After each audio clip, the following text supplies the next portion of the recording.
2020.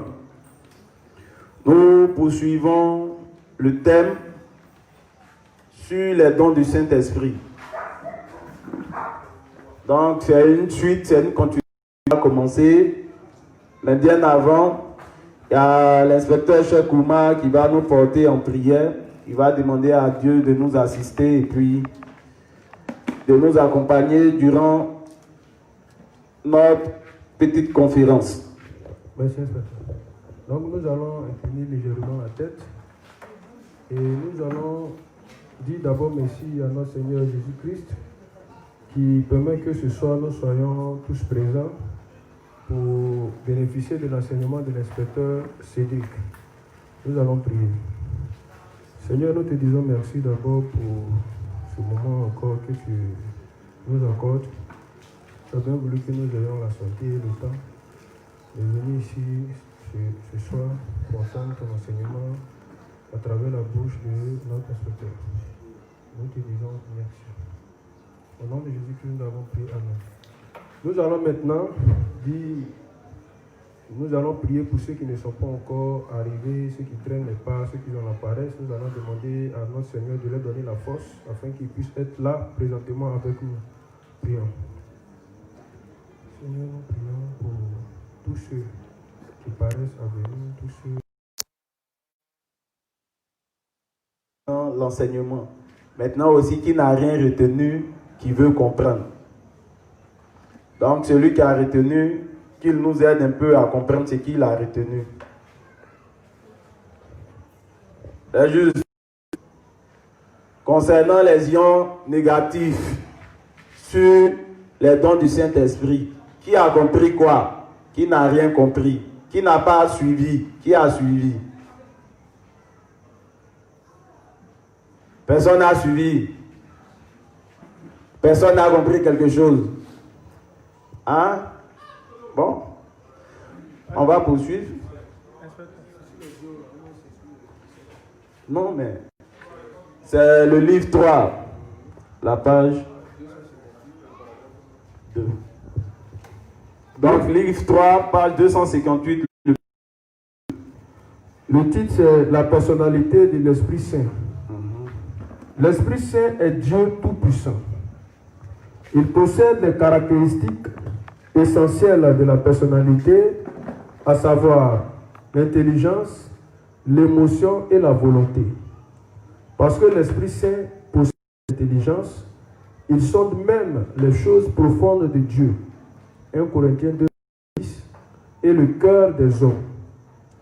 Parce que l'Esprit Saint possède l'émotion, il se réjouit avec ceux qui ont la parole de Dieu, mais soupire profondément contre les incroyants. Aussi, le juste peut sentir l'amour de Dieu par l'Esprit. L'Esprit Saint est aussi appelé le consolateur. Cela signifie que l'Esprit Saint aide les justes dans leurs difficultés et leur apporte la victoire, repoussant leurs ennemis. Il possède l'intelligence, l'émotion et la volonté comme nous, humains, et il demeure en ceux qui croient au bel évangile de l'eau et de l'esprit. Le travail de l'Esprit Saint. L'Esprit Saint permet aux justes de comprendre la vérité du pardon des péchés et demeure dans le cœur des croyants. Son travail est de témoigner que Jésus a emporté tous les péchés de l'humanité par son baptême et son sang. 1 Jean 5, verset 6 à 8. Il console. Lis, inspecteur. Si quelqu'un ne comprend pas, ou si quelqu'un a une question, quand il marque la pause là, il peut poser une question pour qu'on approfondisse plus, quoi. Parce que moi, personnellement, j'ai fait un constat. Plus on parle, que plus on ne comprend rien. Donc moi, on va parler, moins les gens vont comprendre. Donc je vais suivre le protocole de l'Assemblée. Donc on va lire ceux qui pensent comprendre. Parce que le truc, on s'appelle à redire. Bon, ça va nous faire plaisir. On demande et puis bon, il y a un peu de réaction. Là, on sait qu'on ne parle pas dans le vent. Mais quand les questions sont posées, c'est pourquoi généralement, moi personnellement, enseignement que je me permets de donner, je me rassure d'une chose, c'est de savoir est-ce qu'ils m'ont compris. C'est pourquoi je demande, si vous ne comprenez pas, pourquoi on est ici? En même temps pour vous, en même temps pour nous-mêmes. Mais pour nous-mêmes, ce n'est pas trop grave. Pourquoi? Parce que lorsque nous nous voyons en train de bosser, on fait un avec les principes que nous apprenons. Pour vous, on veut se rassurer que ce que nous disons, vous comprenez. Donc si on s'attelle à parler mercredi, jeudi, et qu'on ne prenne pas la peine de donc revenir sur ce qu'on a dit, on suppose que c'est compris. Maintenant, nous, on veut se rassurer que ce qu'on a dit là, la semaine, là, ça a été compris. Des questions. Mais quand personne ne réagit, là, ça veut dire que, bon, la dernière fois, je peux dire que c'est peut-être l'effet de la honte. Mais bon, il faut qu'aussi on s'exprime. Parce que, vous voyant, vous exprimer là, ça nous donne un peu de joie, donc un peu de confiance de savoir qu'on est écouté, on est suivi et que ces enseignements, quand les circonstances se présenteront, nous allons les mettre en pratique dans notre vie de foi. Mais si c'est dit qu'il n'y a pas de réaction, bon, je pense que je ferai comme vous. On va lire et puis si quelqu'un peut-être ne comprend pas quelque chose, on interpelle et puis on prendra la peine de travailler. Tu peux aller. Oui, vas-y. Non, c'est que s'il n'y a pas de souci, c'est compris. On va poursuivre et puis... Je ne sais pas si tu vois. Ce que je veux dire, la dernière fois qu'on était là, il y a un aspect de l'œuvre du Saint-Esprit qui a été énoncé. J'avais voulu poser une question, mais c'est comme s'il y a eu une réponse intérieure. Mais je voulais, si je suis la bonne voie, ça peut aider aussi les frères. C'est sur ça que je voulais répondre. Vas-y. Il était dit que le Saint-Esprit aide, quand on prêche l'évangile, le Saint-Esprit personne à comprendre l'évangile. Cependant, les gens à qui on a prêché l'évangile plusieurs fois, malgré l'œuvre du Saint-Esprit, ils sont restés hostiles. Et je ne dirais pas que le Saint-Esprit a échoué, mais j'ai pensé au libre arbitre de l'homme, qui est libre d'accepter l'évangile, de croire l'évangile ou bien de le refuser. Mais, donc, tout ça déjà fait son travail. Mais certainement, la personne n'a pas voulu croire. Mais j'ai voulu que les autres, on est là, creuse un peu pour nous aider à ce niveau-là. Qui peut dire quelque chose? Qui veut dire quelque chose? Parce que dans ce qu'il a dit, il a déjà tout dit. Le Saint-Esprit a pour rôle de nous convaincre. Nous convaincre là, nous dit que la parole est la vérité. Maintenant, comme tout est dans notre main, c'est pourquoi il fait référence au libre arbitre. À nous d'accepter comme à nous de refuser. Comme on le sait depuis la Genèse, il travaille toujours, comment on appelle ça? Il se meut toujours autour de la parole. Mais maintenant, à nous d'accepter comme à nous de refuser. Sinon, il ne cesse de nous convaincre que c'est la vérité, c'est la vérité, c'est la vérité. Mais le dernier mot, là, à tous les hommes. Sinon, il ne cesse de nous montrer et de nous prouver que ce qui est dit est la vérité. À commencer par celui-même qui te prêche, par peut-être que les démonstrations qu'il te fera, toujours poussées par le Saint-Esprit, mais le dernier mot te revient. Voilà, on lit, on voit que c'est la vérité, mais à nous d'accepter comme de refuser. Comme il a dit, le Saint-Esprit fait son travail, puisqu'il travaille toujours autour de sa parole. Tout dépend de nous. Si tu veux, tu crois, tu refuses. Mais lui, il te montre que c'est la vérité. À commencer par quoi? Voici un enseignement qu'on a pour apprendre. Généralement, quand on vient dans le protocole de l'évangélisation, la première des choses qu'on fait, c'est de montrer la nature pécheresse. C'est de dire à quelqu'un que, ah, voici qui est l'homme. Voici comment l'homme est méchant depuis sa conception. Maintenant, le Saint-Esprit, en plus de ce qu'on a dit, toute la vie, il va te rappeler de ça au travers comment on a, au travers de merci beaucoup. Au travers de ton quotidien, parce que tout le temps, il va dire que voici ce de quoi le frère te parlait en te disant l'homme de nature est méchant. Voici cette méchanceté-là que tu peux manifester. Donc, en plus de la démonstration, ton quotidien, cet esprit va rendre réel toutes ces paroles. C'est pourquoi il y a certaines personnes qui ont pu rendre un témoignage en nous disant que après qu'ils aient entendu l'évangile, ils n'ont pas pu dormir.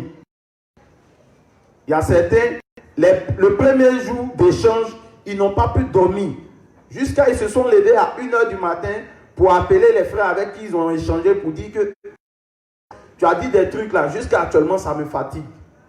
Mais ce n'est pas la personne qui va le fatiguer, c'est cet esprit qui confirme la véracité de la parole. Tout ce qu'on est en train de dire là, même quand on va prêcher, il ne faudrait pas qu'on pense que quand on finit, le travail est fini, le Saint-Esprit poursuit la personne.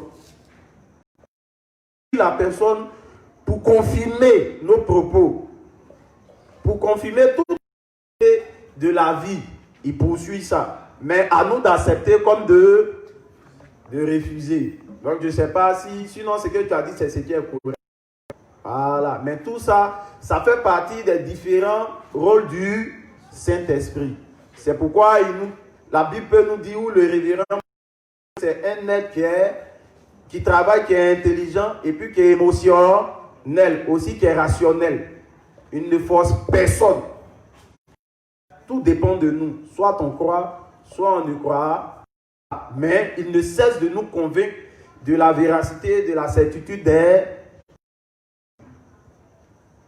C'est pourquoi il m'a convaincu, je me rappelle bien, la première fois que j'ai assisté à un échange avec quelqu'un qui est juste. C'était là. Il m'a convaincu en me prouvant que, au regard de la loi, aucun homme ne peut être bon.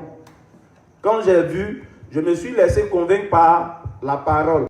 Pourtant, il y a d'autres personnes, malgré qu'ils voient la véracité, mais ils ferment leur cœur. Qui dit leur cœur, ils ferment leurs oreilles. Ils refusent de croire. Donc bon, c'est un peu ça. Inspecteur, tu peux poursuivre. Donc, oui. Toujours dans sa même lancée, s'il y a une chose qui est dite, on ne pense pas comprendre, qu'il nous demande, on va travailler, on va détailler jusqu'à ce que chacun ait une bonne compréhension et puis on va avancer. Poursuivre, inspecteur. Un dernier aspect. La chose n'est pas dite dans les principes, elle est mal dite. Est-ce que le Saint-Esprit peut travailler? Bon. Si la chose est mal dite, ça veut dire quoi? Parce qu'il faut ne pas respecter. Voilà. Bon, si c'est pas respecté, bon, de toute façon, ou bien tu veux dire quelque chose, inspecteur? Si l'art d'évangéliser, puisque c'est pas bon, moi voilà ce que je me dis. Hein. Je me dis quoi? Puisque le protocole nous dit, premièrement, le royaume est au nom du Père, donc premièrement, après le Fils, après la réception du Saint-Esprit. Donc je suppose que si quelqu'un commence par le bon, le travail ne va pas porter de fruits, puisque tu ne respectes pas le protocole indiqué même par l'Esprit. C'est pourquoi dans le livre 13, le révérend peut nous informer que, n'étant pas bien formé, il a tué beaucoup d'âmes qu'il devait normalement sauver. Donc, dans la formation, le Saint-Esprit n'a pas approuvé le travail. Ce n'est pas fait dans les règles. Je prends le même principe, on va le ramener comment on appelle ça, à une sémence qui doit être, à une graine qui doit être sémée en terre. Donc le protocole nous informe que la première des choses qu'on doit faire, c'est d'abord nettoyer la terre. Maintenant, voici, moi j'ai pour information que le Saint-Esprit travaille dans ces... Donc je viens, je ne nettoie pas, je commence à jeter la sémence. La question qu'on peut se poser, est-ce que ça va porter des fruits? Non.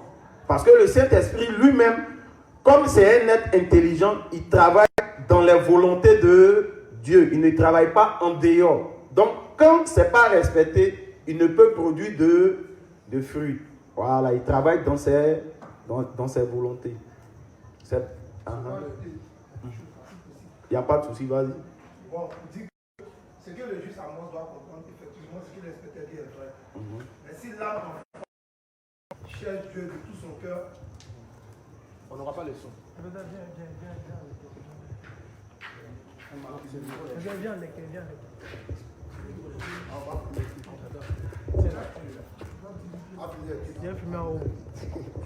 Ce que je peux dire au juste Amos, c'est quoi? On annonce l'évangile. On annonce l'évangile. Qu'on soit grand ou bien petit dans la foi, dans la connaissance, on nous demande d'annoncer l'évangile. Maintenant, dans l'annonce de l'évangile, comme l'inspecteur l'a dit, il y a un protocole à suivre. Il faut d'abord débroussailler, c'est-à-dire quoi? Il faut vider l'animal de son sang, c'est-à-dire s'il est rempli de cette doctrine. Mais si la personne n'est pas passée par là, qu'elle a sémé, c'est vrai, ça ne va rien donner. Mais si la personne qui est en face recherche Dieu de tout son cœur, de toute son âme, ce que tu dois comprendre, Dieu va susciter une personne aguerrie pour permettre à cette personne qui est en face de naître de nouveau. Peu importe le temps que ça prendra. Ça, c'est comme ça, c'est ce que vous devez comprendre. Quand on est de nouveau, quand vous allez dans la Bible, on dit qu'un soldat qui est nouvellement marié, il doit faire quoi? Il doit rester par sa femme pendant combien de temps? 1 an. Pourquoi? La Bible, ça veut dire qu'on doit se faire former avant d'aller en guerre.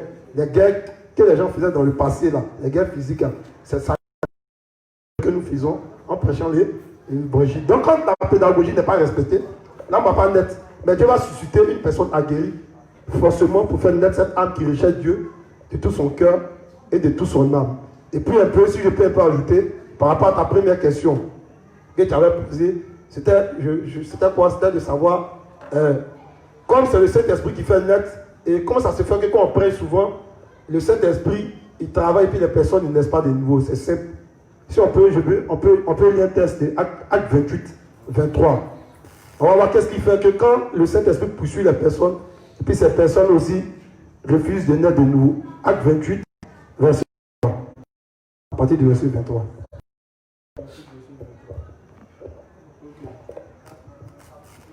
Acte 28, verset 23.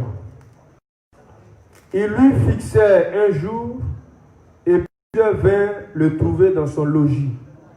Paul annonça le royaume de Dieu. Donc ici on dit Paul, ça résout avec les deux questions. On dit Paul annonça le royaume de Dieu. En rendant témoignage et en cherchant par la loi de Moïse et par les prophètes à les persuader de ce qui concerne Jésus. Donc le même principe de l'Ancien Testament, Moïse, les prophètes, et puis on vient à Jésus.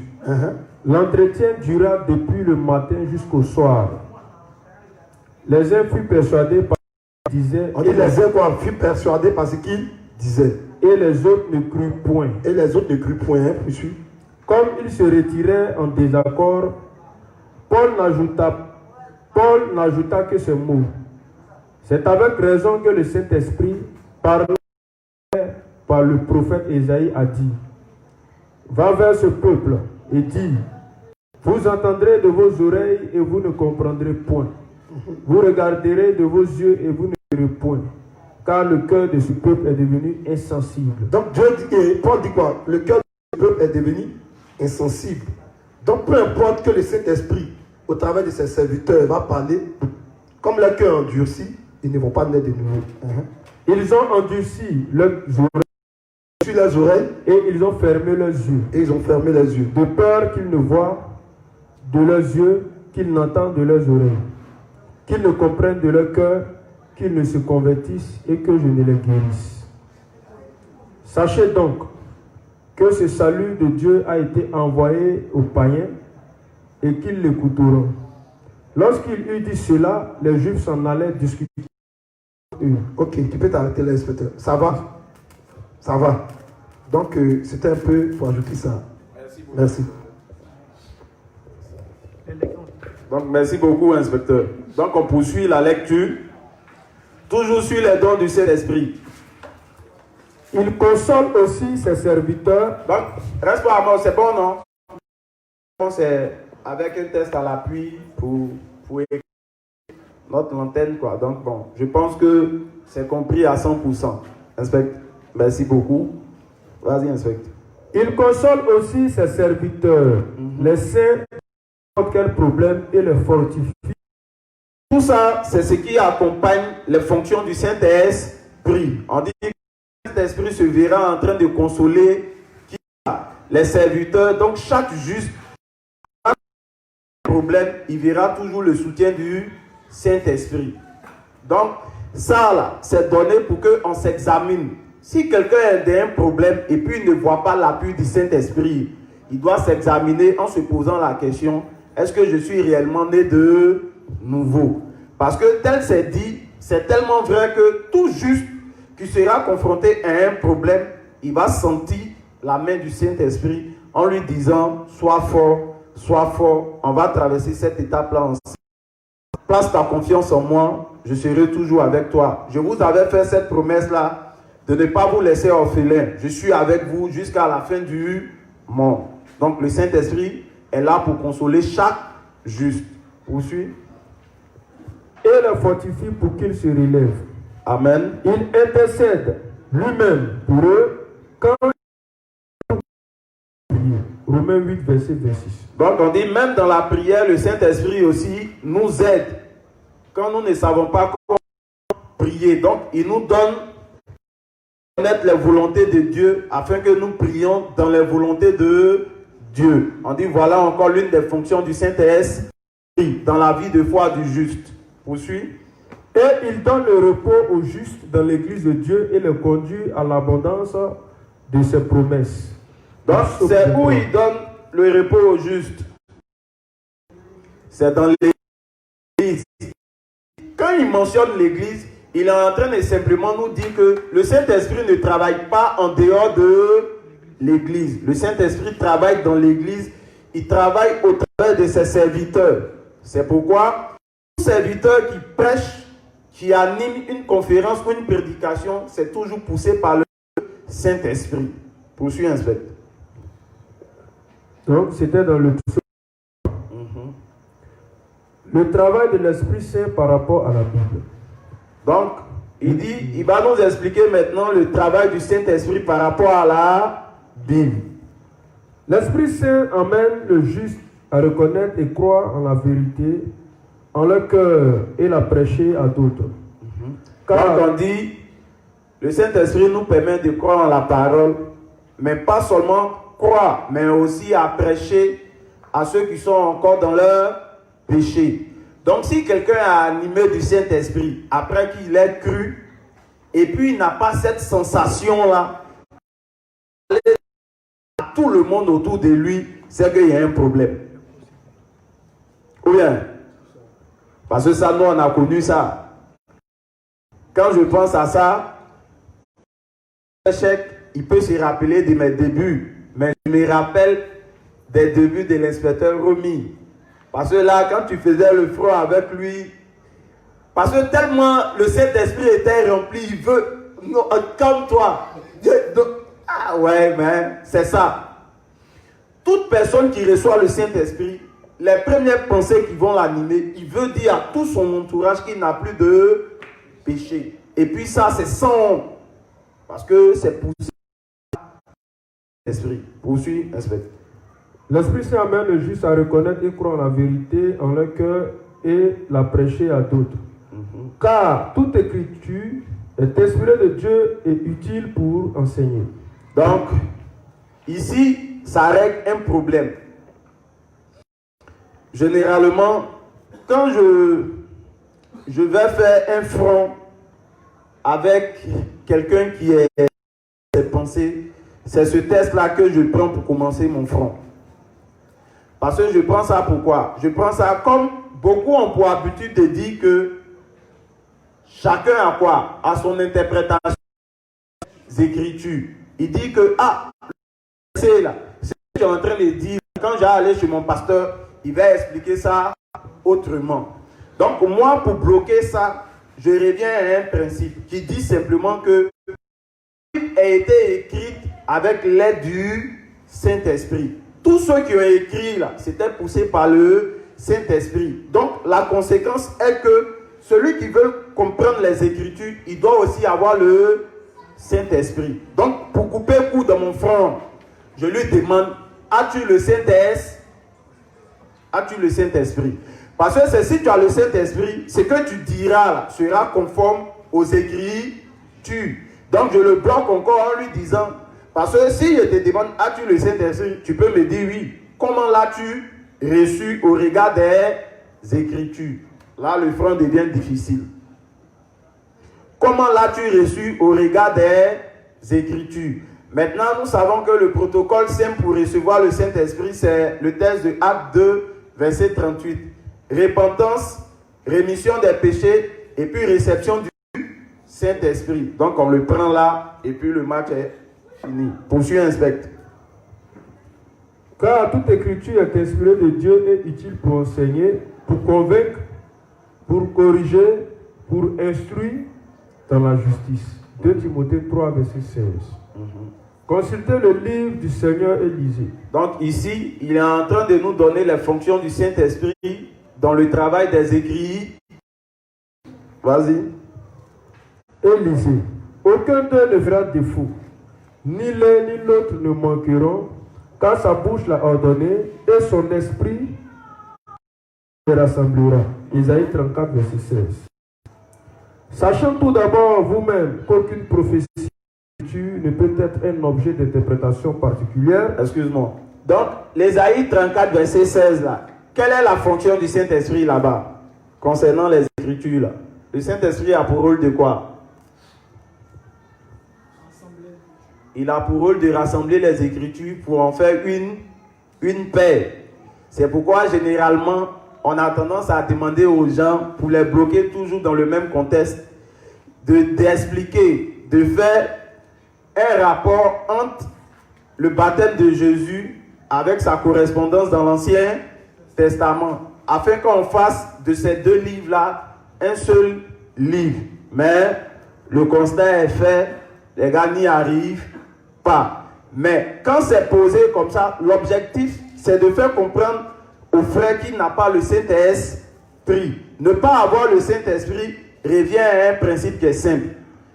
Il ne peut pas appeler Dieu comment? Abba, Père. S'il ne peut pas appeler Abba et Dieu Abba, Père, c'est qu'il n'est pas fils de Dieu. Puisque la réception du Saint-Esprit, c'est la marque que quelqu'un est devenu enfant de Dieu. Poursuis, inspecteur. Car ce n'est pas par une volonté d'homme qu'une prophétie a jamais été apportée. Mais c'est poussé par le Saint-Esprit que des hommes ont parlé de la part de Dieu. 2 Pierre 1, verset 20 à 20. L'Esprit Saint a inspiré les serviteurs de Dieu pour écrire la parole de Dieu, pour que nous puissions la lire. Il introduit les gens à l'évangile de l'eau et de l'Esprit et nous amène à le prêcher au monde. Donc, voici une question qui nous revient toujours. Cette question est de savoir, est-ce que la Bible vient de Dieu? Qui me donne une réponse claire et simple? C'est poussé de Dieu. Mais, quelle est la preuve que ça soit poussé par l'Esprit que les gens ont parlé? Hein, les justes? Hein? Tous ont parlé de la même chose. Oui, mais tous ont parlé de la même chose. Mais quelle des choses? Tous ont parlé du salut. C'est pourquoi c'est le savoir comment un homme peut faire pour entrer au ciel. En dehors de la Bible, il n'y a aucun livre qui peut nous expliquer comment on fait pour aller au paradis. Donc c'est effectivement poussé par le Saint-Esprit. Pourquoi? Parce que le Saint-Esprit, c'est une entité encore de Dieu. Voilà. C'est la Trinité. Donc poursuis, inspecteur. Donc, bien que les justes puissent subir beaucoup d'épreuves dans leur vie, ils sont capables de les surmonter grâce à la puissance de l'Esprit Saint. Donc ici, il nous donne une information aussi, que le Saint-Esprit nous aide à surmonter toutes les épreuves auxquelles nous pourrons être confrontés. Les difficultés que le juste peut traverser dans sa vie, il doit se référer au Saint-Esprit. Poursuis. Le don est le fruit de l'Esprit Saint. Donc maintenant, on arrive au don et au fruit de l'Esprit Saint. Qui dit don fait référence à quoi? Un don, c'est quoi? C'est quelque chose que nous recevons. Donc, le Saint-Esprit, dès qu'on le reçoit, il y a des dons qui accompagnent la réception du Saint-Esprit que nous avons. C'est de ça qu'il va parler ici. Poursuis. Les dons de l'Esprit Saint sont les capacités qu'il donne aux saints pour apporter l'évangile de Dieu à d'autres. Donc, il dit que tous ces dons-là sont là pour un objectif qui est clair, pour apporter le bel évangile à d'autres personnes. Raison pour lesquelles, après notre nouvelle naissance, Dieu va nous donner des capacités. Suis.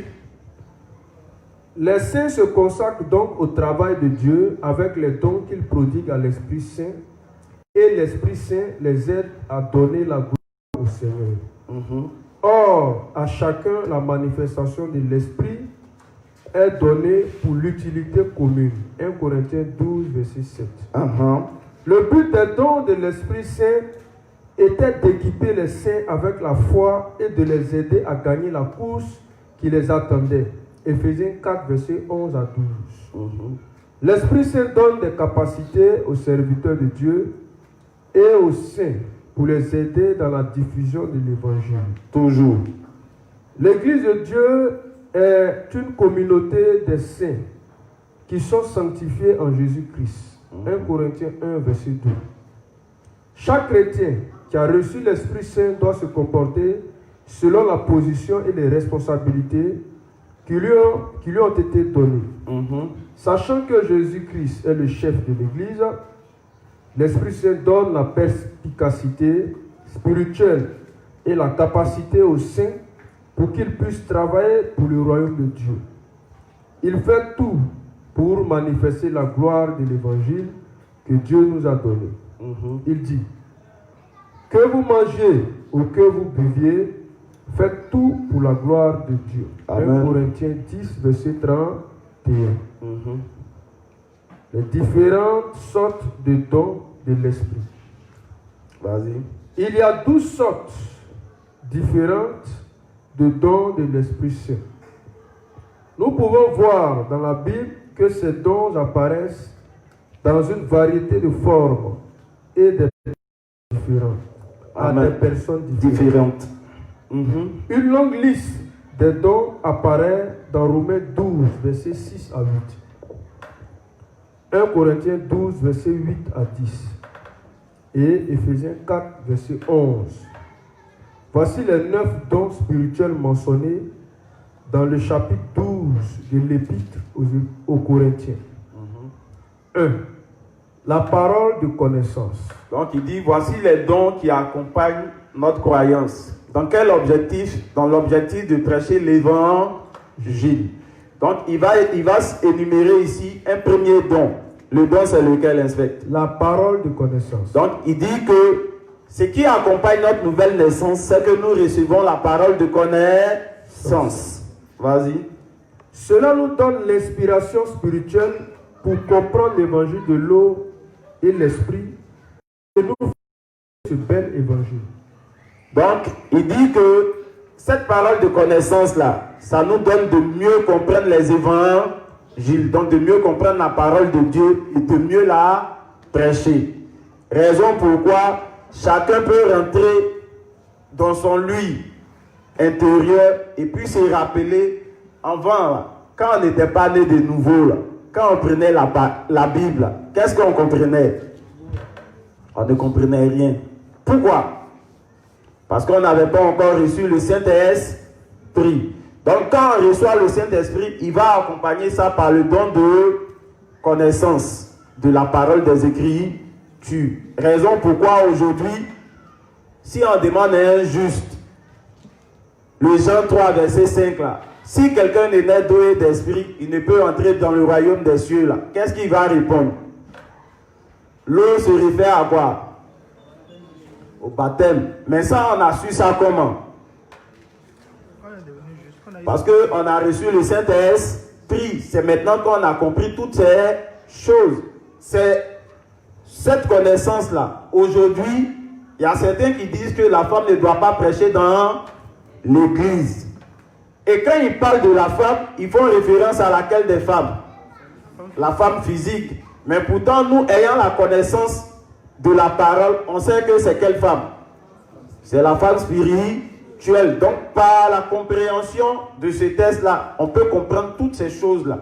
Si aujourd'hui nous avons une bonne compréhension des Écritures, c'est parce que nous avons reçu le Saint-Esprit et il nous est donné pour don la connaissance des Écritures. Poursuis, inspecte. 2. La parole de sagesse. Donc on dit, c'est accompagné aussi de la parole de sagesse. C'est la capacité d'arranger les nombreux problèmes dans la vie des justes par la parole écrite de Dieu. Raison pourquoi, quand les justes sont confrontés à des problèmes, le conseil qu'on donne aux justes, là, c'est de ne pas consulter les ignorants, donc ceux qui ne sont pas nés de nouveau. De là aussi, là, on nous dit de ne pas consulter ceux qui sont petits dans la foi. Parce qu'ils n'ont pas quoi? Ils n'ont pas la sagesse. Ils n'ont pas la compréhension de régler les problèmes dans les principes. Poursuis, inspecte. 3. Foi. La foi. L'Esprit Saint donne la foi forte et la confiance aux saints pour qu'ils puissent exécuter le miracle de sauver des âmes de leurs péchés et de Satan. Amen. Une personne juste peut avoir le pardon de ses péchés et la guérir de ses maux spirituels par la puissance de la foi. De la foi. Donc ici, il est en train de nous expliquer un peu la puissance qu'il y a dans la foi. Cette foi-là peut nous emmener à être guéri de... Il dit, inspecteur. Une personne juste peut avoir le pardon de ses péchés et la guérison de ses maux spirituels. Et la guérison de ses maux spirituels par l'aide du Saint-Esprit. Ici, quand il parle de maux spirituels, il fait allusion à quoi? Donc il y a les fausses doctrines, il y a ce que l'inspecteur dit, il y a le péché qui est attaché à quoi? À nos pieds. Donc le Saint-Esprit nous donne la force de faire ce qu'on appelle notre confession de foi pour être dégagé de toutes ces impuretés. Donc poursuis l'inspecteur. 4. Au fait, c'est dit comme ça pour qu'on comprenne. Est-ce que ce qui est dit ici, là, est-ce que nous trouvons ça ou est-ce que cela se manifeste dans notre vie de foi? Qui n'a jamais vécu ces expériences-là? Qui n'a jamais vécu ces expériences-là dans sa vie de foi? Hein? Qui n'a jamais été guéri de ces maux spirituels? Allons, inspecte. 4. Les guérisons. L'Esprit Saint donne la capacité de guérir les gens justes par leur foi en la parole de Dieu. Amen. Ça, c'est... On a eu ce cas-là avec la sœur Chloé. Dans les débuts de sa nouvelle naissance, là. Il y a l'inspecteur qui peut mieux nous expliquer ça. J'aimerais qu'il nous explique pour qu'on ait un cas pratique. Comment le Saint-Esprit a guéri une sœur par le canal de sa foi en la parole. Ok. Bon, rapidement, je vais expliquer comme l'inspecteur me l'a autorisé. La guérison de la juste Chloé. Voilà. C'est une juste qui est née lorsque nous avions entamé les portes à porte du côté du quartier Maroc. Et lorsque nous sommes partis la voir, ça faisait quelques jours, voire quelques semaines qu'elle n'arrivait pas vraiment à s'asseoir. Elle avait vraiment très mal. Elle ne se portait pas bien. Et elle était clouée dans la maison avec ses camarades, avec ses soeurs. Et nous sommes arrivés. J'étais accompagné de quelques frères. Bon, comme ça fait un peu longtemps, j'ai un peu oublié leur nom, leur visage. Et nous avons présenté l'évangile. C'était aux environs de 9h, entre 9h et 10h et jusqu'à midi. Vraiment, elle a compris beaucoup de choses. Voilà. Elle a compris l'évangile. Parce que vous savez que souvent, il y a des personnes, on est obligé de faire 1 jour, 2 jours, 3 jours, voire même des mois pour leur expliquer l'évangile.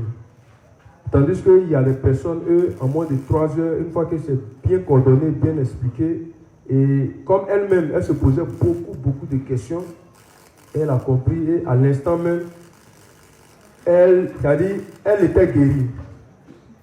Voilà. Et quand ça s'est passé, ça l'a beaucoup étonnée elle-même. Elle s'est levée, et ses soeurs même, c'est-à-dire, tout le monde était étonné de la voir marcher, de la voir vraiment chose jubilée, tout ça là. Et ça, c'est un peu ce qui l'a rassuré. Donc là, moi personnellement, sur le coup, ça ne m'a pas fait grande chose. Mais c'est quand je suis entré à la maison que j'ai pensé et vraiment, j'ai compris qu'il y a une puissance dans l'évangile d'eau et d'esprit. Voilà, et qu'il y a un pouvoir de guérison qui s'y trouve. Comme le révérend nous l'enseigne et comme ma Bible aussi nous l'enseigne. Donc c'était un peu ça le témoignage. Amen. Expliqué de façon laconique. Amen. Mais il y a un point dont on doit prêter un peu attention. C'est qu'elle a été guérie sans qu'elle-même ne s'en rende compte. Et puis elle a été guérie, pas parce qu'elle est venue à la parole à cause de la guérison, mais elle est plutôt venue à cette parole-là à cause de son salut. Donc dès qu'elle a reçu le salut de son âme, elle a reçu aussi la guérison physique. Premièrement, parce qu'elle a cherché le salut de son âme. Donc, c'est quand on est en train de dire, il ne faut pas juste dire que comme il est juste, lui il ne fait rien pour Dieu, on n'a qu'à venir en prier pour lui et puis il va être guéri. Hein. Non, hein, c'est pas comme ça. C'est pourquoi on dit que même quand le juste est malade, le révérend nous conseille que dans notre maladie, il faut que nous montrions notre amour pour l'œuvre à Dieu. En faisant quoi? En prêchant même pour les âmes, pendant que nous sommes malades. C'est de dire à Dieu que même dans notre maladie, nous sommes prêts pour mener ce combat-là. Dieu, voyant l'effort que nous faisons pour les âmes, il peut nous apporter la guérison. Donc l'évangile ou la foi aussi là, permet la guérison physique et la guérison spirituelle. Poursuis, inspecteur. 5. Tout ça, ça fait partie du rôle du Saint-Esprit. Connaissant le cœur de chacun, il travaille dans sa parole. Si seulement si l'individu croit en la parole écrite. Poursuis. 5. Les miracles. C'est le don surprenant qui permet aux saints de faire l'œuvre de Dieu en croyant en la parole de Dieu. Un miracle est quelque chose qui arrive surnaturellement par la foi, excédant les limites de connaissance humaine des lois de la nature. 6. Prophétie. À notre époque, je peux revenir sur le principe des miracles là. Donc c'est le 5e point. Les Donc miracles. le 5e point, les miracles. C'est le don. Parce que ici là, c'est signifié pourquoi. Je ne sais pas si on se rappelle bien. Aujourd'hui, les gens vont au réveil de réunion là, pour ça. Pour la guérison, pour voir des miracles, pour voir des infimes marcher, pour voir, comment on appelle ça, des aveugles retrouver la vue. Donc c'est pour ça que les personnes vont à l'église. Parce qu'ils ont attribué ça aux fonctions du Saint-Esprit. Effectivement, Le Saint-Esprit de nos jours fait ça. Mais il fait ça comment? Il fait toujours ça dans les limites de sa parole. Parce que pour le Saint-Esprit, qui est le véritable aveugle? Le véritable aveugle, c'est le pécheur. C'est ce que le texte de Jean 9 nous apprend au dernier verset là. Donc, faire un miracle, c'est d'emmener l'aveugle spirituel à recouvrir la vue par la foi en l'évangile d'eau et d'esprit. Donc, le plus grand des miracles, c'est d'emmener quelqu'un à naître de nouveau. Mais pourtant, aujourd'hui, le monde religieux, il n'appelle pas cela un miracle. Pour le monde religieux, a fait un miracle celui qui a fait marcher un paralytique. A fait un miracle celui qui a fait entendre un sourd.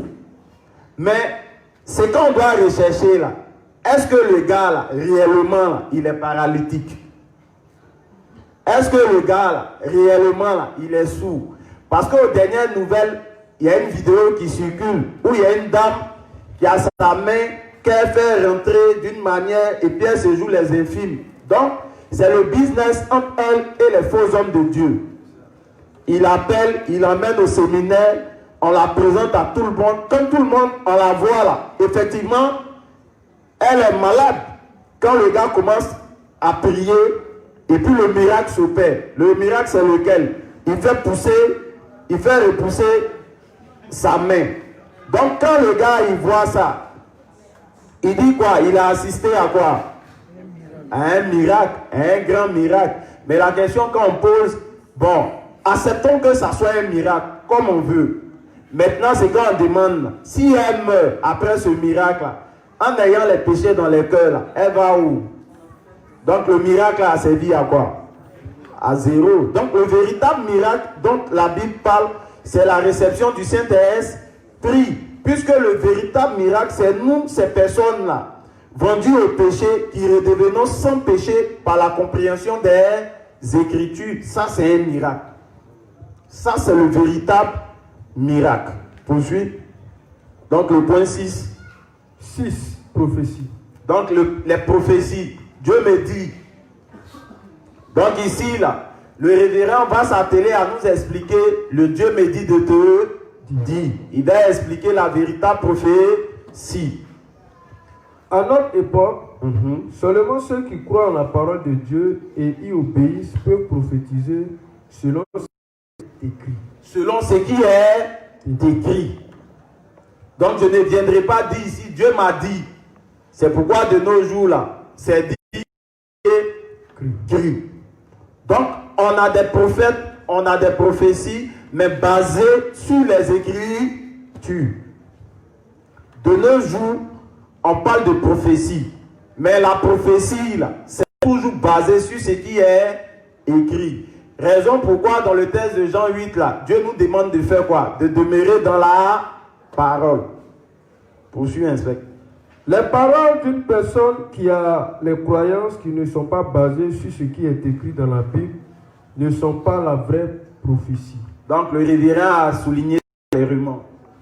Donc toute personne qui n'est pas née de nouveau, toute personne qui ne prophétise pas en se basant sur ce qui est écrit, ce n'est pas un prophète. Vas-y. Les serviteurs de Dieu qui ont le séjour de l'Esprit Saint prêchent la parole de Dieu et édifient ainsi les croyants et les exhortent à faire son travail par l'Église, qui est le corps de Dieu. L'Esprit Saint a donné cette capacité aux serviteurs de Dieu et aux saints. 7. Discernement des esprits.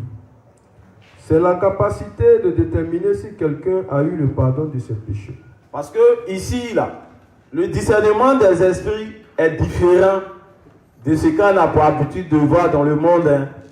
Parce que dans le monde, eux, ils ont leur manière à eux de discerner un esprit pour voir s'il est dans la vérité ou s'il ne l'est pas. Généralement, là, ils font comment? Hein? Ils tendent leur oreille. Derrière l'oreille, là, il y a des voix. Ou bien il y a des signes qu'ils peuvent demander au Saint-Esprit. Donc, il peut dire au Saint-Esprit, prouve-moi que celui-là est dans la vérité.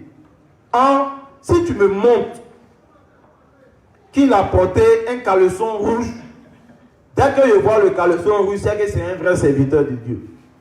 S'il n'a pas porté de caleçon, mais si tu ne me montres pas de caleçon, c'est que ce n'est pas un serviteur de Dieu. Voici ce que le monde religieux appelle le discernement. Ça veut dire que le discernement qu'ils apportent là, ça n'a rien à voir avec les Écritures. Mais maintenant, je demande subtilement comment le juste établit son discernement. Puisque le révérend nous apprend que le discernement ici consiste à reconnaître celui qui est né de nouveau de celui qui n'est pas né de nouveau. Est-ce qu'en marchant, quelqu'un peut savoir que quelqu'un est né de nouveau ou bien n'est pas né de nouveau? Mais en fait comment? C'est pas son témoignage. Donc subtilement, le juste va lui demander de donner son témoignage. Donc l'esprit de discernement ici, là, c'est de ramener les gens à connaître le témoignage. Poursuis, inspecte. C'est possible. Hein, tu dis quoi? Même s'il connaît le... Ah, faut expliquer. Tu as soumis un problème. Si. Mais s'il connaît son témoignage, quand pas ça, il ne connaît rien. On suppose que c'est toi qui viens de naître de nouveau.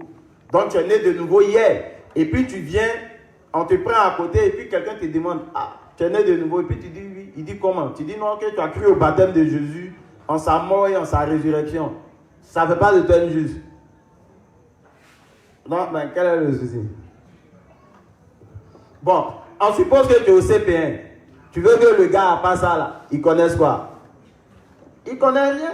C'est pourquoi maintenant, là, quand il va naître de nouveau, on doit l'unir à l'église de Dieu afin que l'église de Dieu se charge de sa formation. C'est si après 10 ans, tu lui poses la question et puis tu vois qu'après ça, là, il ne connaît rien, c'est qu'il y a problème. Et puis le problème, c'est ce que le pasteur mentionne. Il est malade. Sa maladie, là, c'est que c'est un nain spirituel. Voilà, c'est un durant.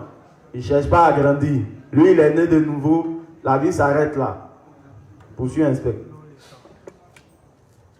C'est possible pour nous d'être déroutés par Satan si nous ne possédons pas ce don. Parce que le monde est sous le contrôle de Satan. Parce qu'il dit que si on ne possède pas ce don-là, on peut être dérouté par Satan. En un mot, on peut se laisser emporter par le vent des faux prophètes, des faux hommes de Dieu. Ça veut dire que le monsieur, il est né de nouveau, il croit en l'évangile, mais pour lui, toute personne qui s'arrête à la chair, il le considère comme un serviteur de Dieu. C'est qu'il y a problème. Parce que tout le monde n'est pas enfant de Dieu. Raison pourquoi Dieu nous demande d'avoir le discernement. Vous suivez? Nous pouvons seulement posséder ce don en croyant dans le bel évangile que Dieu nous a donné et surmonter ainsi les épreuves, les fardeaux et les maux dans ce monde. Une personne juste reçoit ce don en croyant dans le vrai évangile. Il peut ainsi dire si quelqu'un a le péché dans son cœur. 8. Le parler en langue. Voilà le chaud des chauds. Et là, c'est le plus gros des cathares. Parce qu'au nom de ça, là, Satan a travaillé fortement. Ça, c'est le plus gros des travaux de Satan. Parce que là, il a beaucoup insisté là-dessus. Aujourd'hui, n'a pas le Saint-Esprit celui qui ne parle pas en langue. Et puis laquelle des langues? Le ripapa. Ce qui n'a rien à voir avec le véritable parler en langue. Voici le parler en langue de Dieu, c'est quoi? Si quelqu'un de né d'esprit, il ne peut hériter du royaume des... On dit Dieu a parlé. Comment toi tu interprètes ça? Qu'est-ce que ça veut dire? Voici le véritable parler en langue. Poursuis. Le parler en langue. La Bible mentionne le parler en langue. J'aime mieux dire 5 paroles avec mon intelligence afin d'instruire aussi les autres que 10 000 paroles en langue. 1 Corinthiens 14, verset 19. Un saint doit savoir qu'il est beaucoup plus important de comprendre la parole de Dieu de vérité que parler dans des langues qu'il est lui-même incapable de comprendre. Donc le révérend est en train de régler le problème. Il doit donc s'abstenir de parler en langue. Il dit, on doit s'abstenir de parler en langue. Surtout la langue qu'on ne comprend pas. Il dit que il faut mieux vaut parler 5 langues et j'ai mieux dit 5 paroles avec mon intelligence afin d'instruire les autres que 10 000 paroles en langue. Que 10 000 paroles en langue. Pourquoi? Parce qu'avec ces 10 000 paroles en langue là, les autres ne pourront pas dire Amen, puisqu'ils ne comprennent pas la langue de Dieu. C'est pourquoi il nous a été difficile de dire Amen quand nous sommes nés de nouveau pour la première fois, quand nous avons lu le livre 1, où le révérend a expliqué subtilement le fil bleu, le fil pourpre, le fil cramoisi, le fil félin rétort. On n'a pas pu dire Amen parce que ce langage-là, on ne l'avait pas compris. Parce que là, même quand c'est écrit en français, on ne comprenait pas toujours ce qu'il était en train de nous dire. Malgré que ça a été expliqué, mais on n'a pas pu faire le rapport avec le tabernacle. Ça veut dire que par ces 4 fils, un juste peut faire sa confession de foi. Mais si ceux qui sont dans l'assemblée là ne sont pas aguerris et que je me mets à parler cette langue des fils là, personne ne pourra me dire Amen. Pourquoi? Parce que personne ne comprend ce langage-là. Donc, mieux vaut donner un langage accessible à tout le monde pour que tout le monde puisse dire Amen que de donner 1000 langages codés et que personne ne comprend. La seule personne qui comprenne ce langage-là, c'est qui? C'est Dieu. C'est toi et Dieu.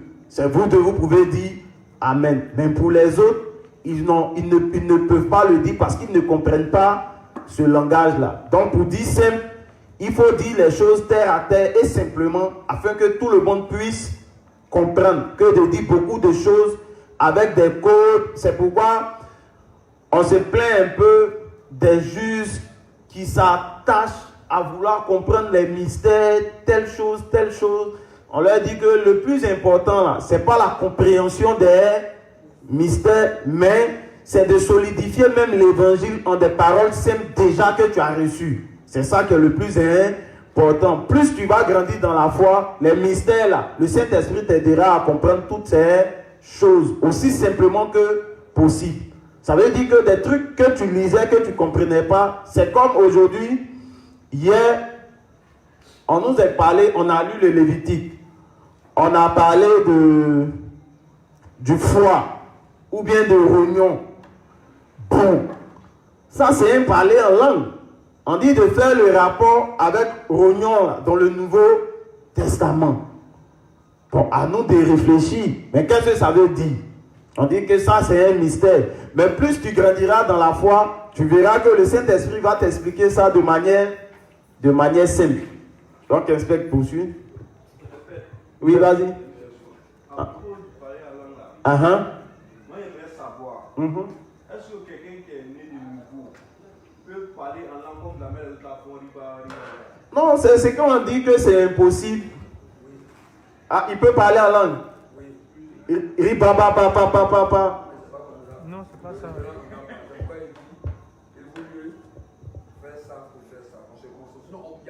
Parler en langue existe. Maintenant, c'est les différents niveaux de parler en langue que tu es en train de donner. Maintenant, là où ils sont là, le problème, bon, comme je ne suis pas appelé. Donc, vas-y, pas ça.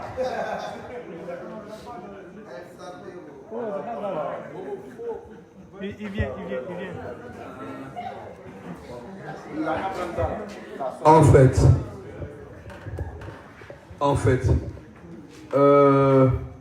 il aura sa réponse complète la prochaine fois.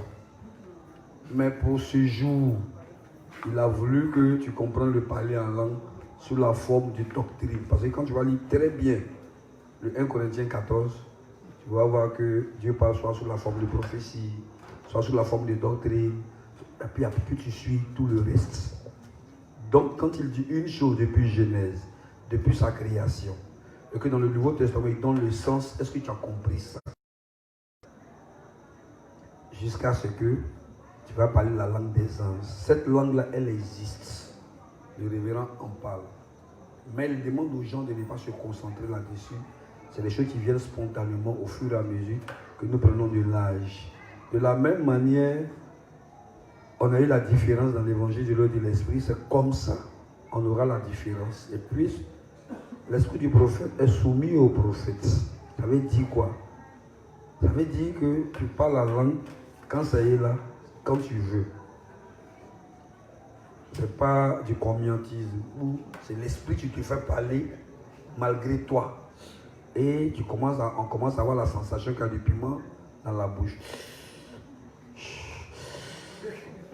Bon, ça n'a rien à voir avec tout ça. Donc, pour faire simple, est-ce que ce qui est dit là d'abord, là, tu as compris? Parce que Paul, quand il avait les Juifs, il fait comme eux. Il emprunte leur langage pour pouvoir les gagner. Si tu veux parler en langue, tu comprends un peu. Mais ce dont vous parlez, c'est ri, papa, ri, popo, ori, ori, bara, bara, bara. Ça n'a rien à voir avec nous, notre parler en langue, même qu'on doit parler comme ça. Donc, ce qu'on va te demander, est-ce que les différents niveaux de parler en langue qu'on présente là, est-ce qu'elles sont comprises? Si elles sont comprises, alors grandissant, nous verrons parmi nous déjà parler en langue, mais pas les tout petits. On n'ira pas faire des enregistrements sur poste radio pour répéter ce que des gens ont répété. Parce que parler en langue, c'est converser avec Dieu. Donc, ce n'est pas toujours le même. Ribaba, ribaba, bonjour, ribaba, bonsoir, ribaba, viens manger, ribaba, viens au champ, ribaba, viens en lit, ribaba, l'enfant est mort, ribaba. Ah! Oh ben. Voilà. Donc, ça va. Il faut laisser, il va épuiser ce qui est là. Tu retiens que le parler en langue existe dans la justice. Il y a différents niveaux de parler en langue. Est-ce que ce niveau-là, tu l'as compris? Si oui, comme il le dit, en progressant, tu auras accès. Mais sache que ça existe. Mais ça n'a rien à voir avec ces gens-là. Eux, ils ne sont même pas encore nés de nouveau. Comment est-il possible qu'ils parlent la langue de Dieu alors qu'ils ne sont même pas dans son royaume? Vous avez vu? C'est impossible. C'est pourquoi nous disons lisez. Si vous ne lisez pas, maintenant pourquoi vous venez prendre les livres là? C'est pourquoi? C'est pour les lire. Ou bien vous prenez ça parce que le juge d'à côté a pris pour la maison. Ou bien vous ne voulez pas être en reste. Attends, pas pris. Si tu ne prends pas, tu n'es pas la mode. Non, tu ne prends pas le suivisme. Je profite du micro pour dire. Amen. J'ai dit que si je dois me rasseoir encore pour lire là, du livre 1 au livre chose là, j'ai duré. Donc, vous qui êtes en train de lire là, il a amené le livre 27. On a vu la valeur de la rosée. L'autre a amené le livre 33. On a vu encore l'autre côté. Donc, voyez où ils vont au champ, où ils vont faire champ, où ils vont à la plage, où ils brûlent le sol. Donc, amenez ça dans les livres par SMS. Nous, on va noter. C'est un travail d'ensemble. C'est nous tous notre cahier de principe. Un peu commencé. Les gens ils montent dans le train. Chacun amène de son grain de sang, de sel, pardon, jusqu'à ce que ça fasse un document solide. Vous pouvez découvrir d'autres thèmes, vous les envoyez et puis on ajoute. Ça fait que moi je peux me concentrer sur autre chose. Mais si je dois revenir à chaque fois, c'est fatigant. On n'évolue pas. Les gars, la nourriture qu'on vous a donnée, qu'on appelle les livres là, exploitez-les à fond. Si vous les exploitez, vous prenez le micro ici pour expliquer les différents niveaux de parler en langue. Inspecteur, on n'aura même plus le temps, c'est vous qui reprendrez le relais ici.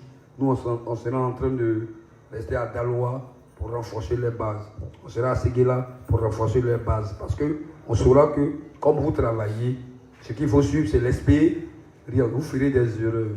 On ne peut pas vous en vouloir pour vos erreurs. Quelqu'un qui apprend, il fait des erreurs. Même quelqu'un qui atteint un haut niveau, il fait des erreurs, mais à un haut niveau.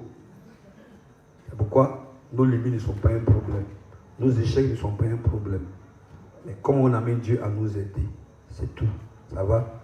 Ou bien tu veux parler la langue? C'est pas déjà gourou, tu veux quoi? Alors, donc le juste, comme c'est dit là, on parle en langue, hein, mais c'est pas ce langage que nous avons pour habitude de voir là. Les justes ont leur langage, leur parler en langue spécifique qu'ils font avec Dieu. Donc, comme Pasteur dit que c'est une histoire de classe, avec le temps, il va venir nous éclairer là-dessus. Donc, le parler en langue, ça existe. Mais pas ce que nous avons pour habitude de voir dans le monde. Donc, inspecte poursuit. 9e point. 9e don. Interprétation d'autres langues. Ce don a été fait aux disciples pour leur permettre de prêcher l'évangile à l'époque de l'église primitive. Donc il dit que c'est l'interprétation des langues. Le révérend nous informe que ce don a été donné aux disciples dans l'objectif de faire connaître les volontés de Dieu partout dans le monde. Poursuit.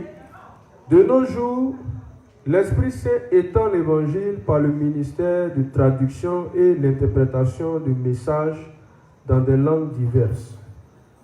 Il n'y a aucun besoin d'un interprète quand la personne qui prêche l'évangile peut parler toutes les autres langues. Cependant, quand nous sommes face à des barrières de langage, Dieu nous permet toujours d'avoir des interprètes pour accomplir son travail. Dieu ne travaille pas dans le désordre ou dans les états d'extase. L'Esprit Saint œuvre dans le bel évangile et emmène aussi les saints à traduire l'évangile dans des langues diverses. Quels sont les fruits de l'Esprit Saint? C'est fini? Oui, c'est fini avec l'interprétation d'autres langues. Ça, c'est le point 9. Hein. Voilà. On va finir avec. Donc, bon, ça fait le dernier point. Reviens. Ou là, on va commenter un peu. Interprétation d'autres langues. Ce don a été fait aux disciples pour leur permettre de prêcher l'évangile à l'époque de l'église primitive. De nos jours. Donc, c'est ce qui est signifié dans le texte de Acte 2, là, où ils ont reçu le Saint-Esprit sous forme de feu. Et puis on dit que dès qu'ils ont reçu le Saint-Esprit, ils ont commencé à parler dans différentes langues. Maintenant, de nos jours, là, ce don-là se manifeste comment? Si quelqu'un prend un livre du révérend, il va voir les différents dons d'interprétation de nos jours par le ministère de la littérature. Tu présentes un point? Oui, c'est bon, dans les traductions de... Non, où il met les différents pays là. Oui, voilà. C'est ça que Bon, André, c'est pas dans le livre là. Non, ouais, ici. Mais quand on prend les livres, on va voir les différents pays dans lesquels les livres vont. Aux États-Unis, donc ça c'est l'anglais. Ici en Côte d'Ivoire, donc le français. En Chine, donc le chinois. Donc aujourd'hui, là, de nos jours, il n'y a pas ce don-là. Ça n'existe pas en tant que tel. Il dit que si quelqu'un comprend différents types de langues, il n'a pas besoin d'interprète. Parce que lui-même, il n'y a pas de barrière de langage. Puisque nous, on aura besoin d'un interprète si on va dans un village guéré. Pourquoi? Parce que si dans l'équipe, il n'y a pas de guéré, pour se faire comprendre, on a besoin d'un interprète. Mais ce qui va être bon, ce qui va être mieux, c'est que l'interprète soit né de nouveau. Parce qu'on a eu une expérience avec un interprète qui a interprété l'une des prédications de Pasteur. Vraiment, ceux qui comprenaient, quand ils nous ont fait comprendre ce que le gars était en train de dire, il est passé à côté de l'interprétation d'origine. Donc, ce qui va être mieux pour nous, c'est d'avoir des interprètes qui sont justes. Parce que plus tu es juste, comprenant les volontés de Dieu, tu peux les faire comprendre facilement. Voilà, donc c'est pourquoi il dit que de nos jours, là, on n'a pas besoin d'interprète si parmi nous, quelqu'un comprend la langue, puisqu'il n'y a pas de barrière. Le Saint-Esprit a travaillé comme ça avec les apôtres. Pourquoi? Parce qu'à cette époque-là, il n'y avait pas d'interprète. Donc, il est passé par ce don-là pour permettre à ceux qui étaient là de comprendre l'évangile. Là-bas, c'était signifié les merveilles de Dieu dans leur langue maternelle. C'est ce qu'est expliqué. Donc, l'inspecteur va revenir là-dessus et puis on va boucler avec ce 9e point-là, qui est le dernier. De nos jours, l'Esprit Saint étend l'évangile par le ministère de traduction et l'interprétation des messages dans des langues diverses. Il n'y a aucun besoin d'un interprète quand la personne qui prêche l'évangile peut parler toutes les langues, toutes les autres langues. Cependant, quand nous sommes face à des barrières de langage, Dieu nous permet toujours d'avoir des interprètes. Donc il dit que Dieu va toujours permettre qu'on ait des interprètes. En un mot, si le révérend doit, ou une équipe du révérend doit venir en Abidjan, ils auront besoin d'un interprète. Des deux camps. Ah, tu es là, il n'y a pas de souci. C'est qu'à sûr, j'ai confiance puisque je t'ai vu de mon village à l'œuvre. Voilà, donc je mets ma foi en toi. Voilà, j'ai vu les prouesses de deux frères. Parce qu'on a été confronté à une dame qui n'est pas partie à l'école, mais qui avait la facilité de lire la Bible en baoulé. Voilà, c'était une dame baoulée. Donc, elle avait une Bible baoulée qu'elle lisait. Donc, arrivé là-bas, comme il y avait une barrière de langage, Dieu, comme il ne ment jamais au travers de ses principes, il nous a donné deux interprètes. L'inspecteur Hassan et puis grand Hassan. Donc, c'est eux qui ont interprété. Bon, poussé par le Saint-Esprit, il faut signifier. Voilà, donc le principe est correct. Partout où on ira, Dieu va toujours mettre au devant de nous des interprètes. Poursuis. Dieu ne travaille pas dans le désordre ou dans les états d'extase. D'extase. Donc Dieu ne travaille pas avec ce ripapa, Dieu non. Dieu c'est un Dieu d'ordre. Il ne fait rien avec ceux qui tombent en transe. Parce qu'il le dit pourquoi. Hier, quand on partait à l'église, pour ces interprétations-là, quand le Saint-Esprit prend une personne et puis il commence à parler en langue ici, il y a quelqu'un derrière qui va se mettre à interpréter la langue. Il dit que c'est pas comme ça se fait. Parce que Dieu est un Dieu d'ordre. Dieu travaille dans sa parole. Donc pour faire comprendre sa parole à quelqu'un, quand il y a une barrière de langage, il suscite toujours un interprète. Ça c'est le principe divin. Poursuis. L'Esprit Saint œuvre dans le bel évangile et emmène aussi les saints à traduire l'évangile dans des langues diverses. Dans les langues diverses. C'est pourquoi bientôt, je vais traduire l'évangile en BT et puis on prendra la peine d'envoyer ça dans les différents villages BT. Pour ceux qui sauront lire, ils pourront naître de nouveau par ce travail-là.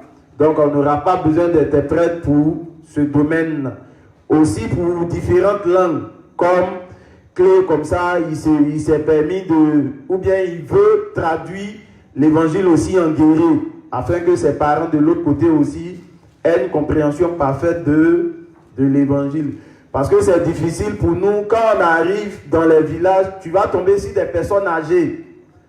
Ils sont, le français là, même quand ils comprennent, c'est un peu difficile les quelques mots. Pourtant, quand c'est en langue, ça passe facilement. Mais toujours, pour les faire comprendre comment Jésus-Christ nous a sauvés par son baptême, par sa mort et par sa résurrection. En dehors de ça, on ne va pas sortir pour tomber en transe là-bas. C'est toujours travailler dans la parole de l'évangile. Poursuis, inspecteur. C'est tout. Donc, si quelqu'un a une question, je pense qu'on va s'arrêter là pour aujourd'hui. Donc, si quelqu'un a une question, si quelqu'un n'a pas compris quelque chose, c'est moi qui ai travaillé, je suis encore là. Donc, s'il y a une question, je vais me permettre de répondre avant qu'on ne parte. Maintenant, s'il n'y a pas de question, que Dieu nous raccompagne afin que demain on puisse se voir pour continuer le reste du travail. Donc, question. Bon, comme d'habitude. Donc, il n'y a pas de question. Que Dieu raccompagne chacun. On a prié au nom de Jésus. Amen. Amen.